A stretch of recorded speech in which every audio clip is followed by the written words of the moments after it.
Il est fort probable que vous ayez déjà entendu parler de l'esprit de Jézabel, au moins une fois dans votre vie.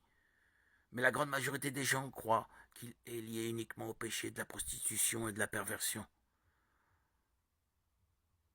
En réalité, ce n'est pas seulement cela. L'esprit de Jézabel possède de nombreuses caractéristiques qui entravent la croissance de l'Église et éloignent les gens de la présence de Dieu. Et vous devez vous demander qui était Jézabel. Jézabel est considérée comme la pire femme de tout l'Ancien Testament. Elle était mariée au roi Achab et a introduit des pratiques païennes en Israël, ce qui a déplu fortement à Dieu. Elle était une reine très méchante qui promouvait l'idolâtrie, tuait de nombreux prophètes et persuadait son mari d'adorer un autre Dieu que le Seigneur. Elle soutenait 850 prophètes des dieux Baal et Astarès, prophètes qui pratiquaient des rituels abominables, suscitant la colère de Dieu.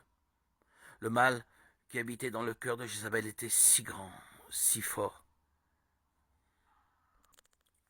qu'Élias, l'un des plus grands et importants prophètes que Dieu a jamais suscité, a fui par peur des menaces de cette femme, et a même demandé au Seigneur de le tuer. Dans le livre des Rois, chapitre 19, il est écrit qu'Élie, voyant cela, se leva et s'en alla pour sauver sa vie.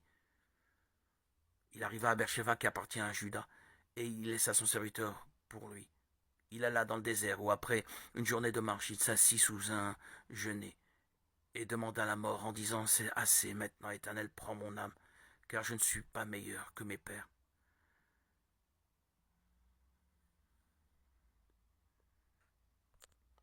Jézabel a été punie. Dieu a rempli Élie de courage et il est revenu prophétiser que cette femme aurait une mort sanglante et que les chiens mangeraient son cadavre. Et c'est exactement ce qui s'est passé. La Bible raconte qu'un homme appelé Jéhu a tué le fils de Jézabel et à cause de cela, elle l'a défié. Alors Jéhu a envoyé quelques hommes pour la tuer. Ils ont envahi le palais et ont jeté Jézabel par la fenêtre. Jéhu l'a ensuite écrasé avec ses chevaux. Lorsqu'ils l'ont enterré, ils n'ont trouvé que son crâne, ses pieds et ses mains, car les chiens avaient mangé le reste. Les actions de Jézabel contre le peuple de Dieu étaient si destructrices que son nom a été adopté par un esprit malin très puissant dont le seul objectif est de détruire l'autorité de Dieu. Et sa cible favorite est l'Église. Malheureusement, dans presque toutes les communautés chrétiennes, il existe une Jézabel qui trompe les gens et entrave leur croissance spirituelle.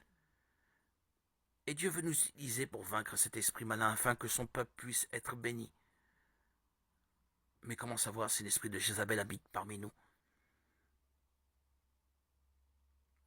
Il existe de nombreuses caractéristiques qui prouvent que Jézabel est parmi nous et qui peuvent indiquer la présence d'une Jézabel dans notre communauté, dans nos assemblées, dans notre Église.